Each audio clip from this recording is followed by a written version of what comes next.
Okay, y'all. I was not going to even talk about this situation with the lady who lost her husband in the MRI machine. But because of as soon as I got on here, I just saw a MRI technician, an older man, talking about the incident that took place, and that it wasn't really just a gold chain. It was a bicycle chain with a lock on it that you would use on a storage unit, that it was like a real heavy lock that you put the key in and turn, And since he was saying all of that, and I was reading some of the comments, I was like, those comments, no, they ain't gonna do it for me. Because listen, I have many questions. Number one, I want to know, do they turn the machine off after you have been taken through the MRI machine? Now, I've had several MRIs done, and to my recollection, I don't hear it anymore going, because it makes all that noise.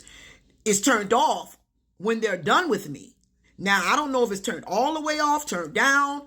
I don't know the rules. I don't know. I'm not a MRI technician. So maybe I need to know. Do they turn the machine all the way off?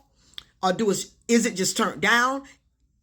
Are they able to turn the machine and everything around it all the way off when they're done testing a person? That's one of my questions that I have. And if they can, the next question is, why did they not turn it off before they let her husband into that room? Why didn't they turn it off? When they were done with his wife, why didn't they turn it off? Okay, my next question is, that lady seems like she's a little older than me. She seems like she had more stuff going on with her. I saw her in a wheelchair when she was being interviewed. Okay, and so I'm younger than her. I don't even have those issues that she have, and I've had several MRIs done on my knee, on my body, on what different things or whatever. Like, I've had several MRIs done in my lifetime, put it that way. Okay, and they would literally help me up off the table, help me sit up, and do you need help? Sit there for a little minute, make sure you not dizzy, you're okay. And if I need any help, they would help me up off the table. So why did they not help her off the table? Now, let's just say she didn't want them to help off the table. For some of you smart Alex, just let's say that she might have just wanted her husband to help her off the table. Okay, let's say that happened. She just wanted her husband to help her up and nobody else to help her up. Okay, the x-ray technician, the nurse, or whoever, when they went to get him, they should have treated him just like he was a patient if they know the machine is not turned off or something can happen, to him being that close to the machine. Now, they said he had a chain, it was visible. Okay, whatever kind of chain it was, okay? Me being an x-ray technician, I'm going to say, sir, we're going to need you before you step in there for safety purposes. I need you to take that chain off or whatever you have on. Ask him questions as if he was the patient, because he's going to be that close to that machine. Okay, he's going to be very close to that machine. So I would have asked these questions. Sir, do you have any pins in your hair? The same question to ask the women. Do you have this and that on, or whatever you have in your hair? What do you have on? You need to take all of this off.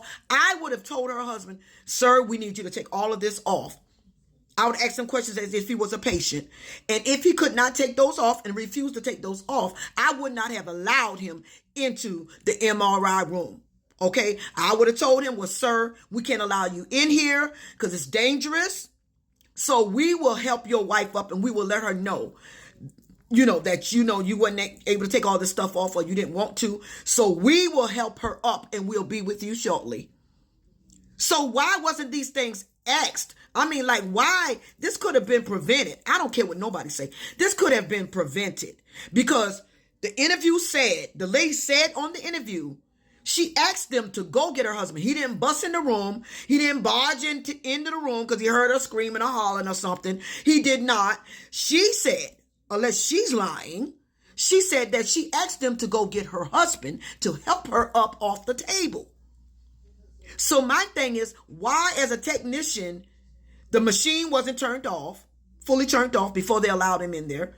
Number two, if you can't turn it off, just in case you can't, okay, you know how dangerous it is. You see him with a chain on. If I'm a patient, you're going to ask me to take my chains off. As light as these are, they ask me to take all this off. My earrings and everything else, they light. They ask me to take the hairpins out of my head. Any hair, because I have locks. I've had hair jewelry in my hair with a little metal on it, light metal at that. They asked me to take those out.